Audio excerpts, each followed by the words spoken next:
Okay, John, so we are at the OAC Combine number 3. Have you been to the other? We got the first 2. So Anthony's been to a couple of them. This is the first one I've been to. Okay. I actually just got back from deployment overseas like last week. How long were you gone for? Just 3 months. Okay. When a guy leads with just 3 months, I know that. I know you've been in it and you're a hardcore guy then. Yeah, I've been gone a couple of times, a little bit longer than that. What branch do you serve in? Air Force. Air Force. So, thank you for your service. Thank you. Thanks. What are you doing there? So I'm a C-130 pilot up at the Mansfield, Ohio Air National Guard. The massive plane? And not the massive ones. They're kind of middle of the road as far as the cargo stuff. It's a massive plane. Yeah, okay. It's a massive plane. Where were you actually deployed? Can you tell me that? Yeah. I was deployed at Ali Al Salim Air Base in Kuwait. Okay. It's not hot there, is it? Oh my God. Does it get 125 degrees? It was 125 degrees with blowing dust storms. It was disgusting. Are you serious? Yeah. When you were you there for 3 months? We were over there working for about 2 months, and then it takes us about a couple weeks on either end to get back, just because we got an island hop because the plane is.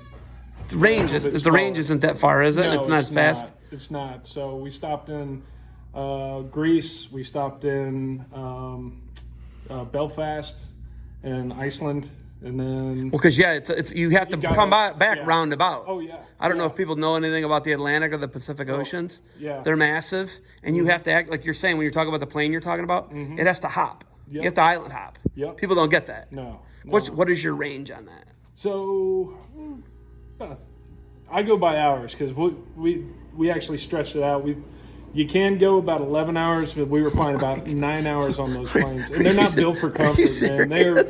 They are cargo planes, and plus they're also from like the 80s, so it's old. And it's like in the back. It's like if anyone's going to travel in the back, it's like a jump seat, right? Yeah. It's not like it's true. It's not like a comfy. Yeah, it's a jump seat. It's not a.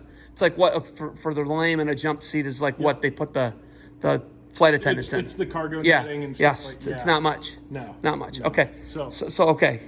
Being a father, being deployed, you're missing a lot of wrestling. You come back, you get to digest a lot of wrestling. What are these OAC combines like for you, and what did you think so far today? So, of course, today, like, we've worked with Ross and we've worked with Logan a bunch of times, and I know that anytime I bring Anthony there, he gets the best looks, and not just the wrestling technique, but we're pretty close with Ross, and we know like there's a handful of people I would trust with my son with, and then we know Ross well enough, man. He is hands down one of the best people you're gonna know.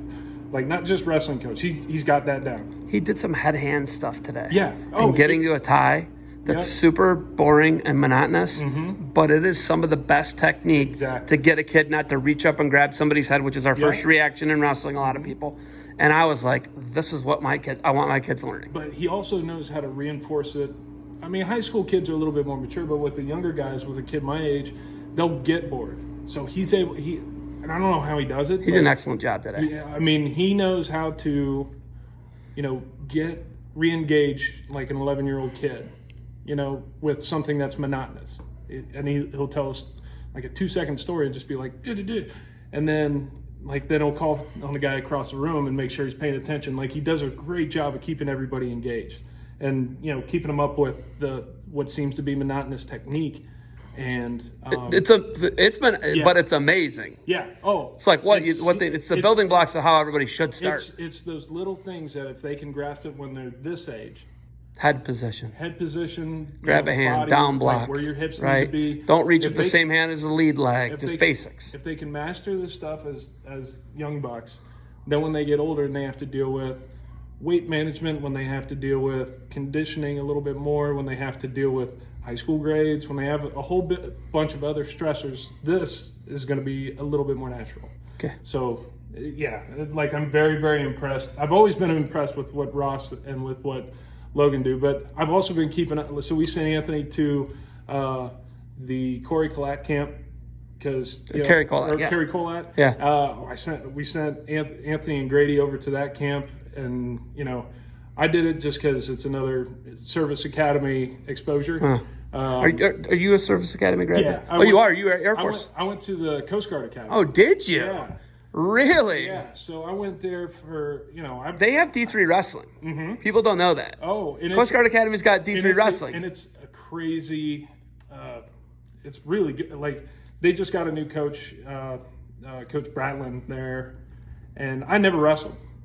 I played football. Nice. I went to school down in Moeller. I played football down there. Oh, you're from Cincinnati? Mm-hmm. Okay. And then, so then I went to the Coast Guard Academy and played football there. Nice. And you go from big pressure Ohio school to not much pressure Division III New England football.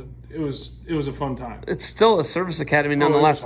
It's really tough. It's a really tough balance of life and you're in the dorms for 4 years. Yeah, it's a tough thing for an 18-year-old to do, is just leave home. You're doing three humongous life stressors. You're leaving home, you're joining the military, and you're taking a huge workload of college credits. And I think that's by design. They just try to overwhelm you. And somehow I wasn't the smartest guy there, but I just stuck with it, and I made it through. And I flew the C-130s for the Coast Guard for about 12 years. And then, home came calling, and the Ohio Air National Guard had a spot that was opened up. So will you be able to retire in 8 years? It was pretty short, about 5 years. 5 years. That's awesome. Yeah. Congratulations. That's a really neat thing, because I've never talked to a Coast Guard Academy grad. Right. I talked to all these other grads, Air Force Academy, talked to the Naval Academy, I talked to the West Point guys. And a little bit of a confession. I've been listening to all you guys' podcasts, while I was on base. I'm in. Did you know I'm in on it, right? I'm in on it. I really think it's prestigious. I know who Zeb Miller is. Awesome. But, awesome. Yeah, so, I listen to all these guys that you bring on. I was like, man, if you could just get the word out about the Coast Guard Academy. Yeah. I would like to get him. I'd like to talk to the head coach. Yeah. I'm actively going to seek him out. Well, it's just the thing I do. It's an interesting opportunity for guys from Ohio. Unless you're up on the Cleveland coast, not much is said about the Coast Guard. Yeah, no, you're right. So, you're right. I agree. Especially Division III opportunity like that is pretty. Yeah, it's different. Okay, so, last question I have for you. Clearfork Elite. Yes, sir. Scotty Burnett brought his kids down, and they did a competition in your room. Yes. And he was like, these guys are doing it right, man. Yeah. And he was talking about you guys, and he was really paying a lot of compliments to you guys. You got a standalone facility, he said. Yes, sir. I'm just telling you what he told me. But he was really impressed with what you guys are doing. Tell me what you're doing in Clearfork in north central Ohio. So was that a good north central? Yeah, okay. Yeah. So Clearfork's about an hour north up 71. You get off at exit 165 and you hang a right. And as far as the number of kids and the traditional program history, it just really hasn't been there. Well, myself and Rick came up with the idea to just have a bit more of a competitive. There's always been a very, very large showing for youth wrestling. Rick and I had a bright idea of, turning up the volume as much as our kids can handle. And it's different for everybody, at least in our room. We got a couple guys who do the regional, national circuits.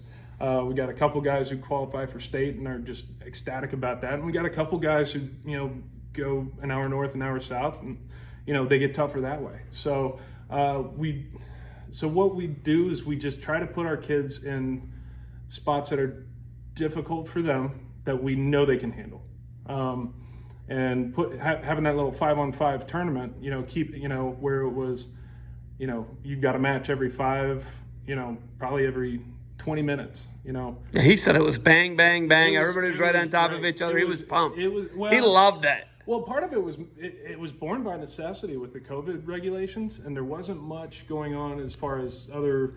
I mean, you guys, the OAC knows, it was just hard to put stuff together due to regulations. Yeah, it really was. And we were limited with the numbers of folks we could have in the door, but it was we took a few kids to Pennsylvania, and they did a 5-on-5 tournament, and they're like, this was really crazy, and it was such a small room, but we could figure out a way to make it work if we have a facility. Well, we've got a pretty good facility that a lot of our local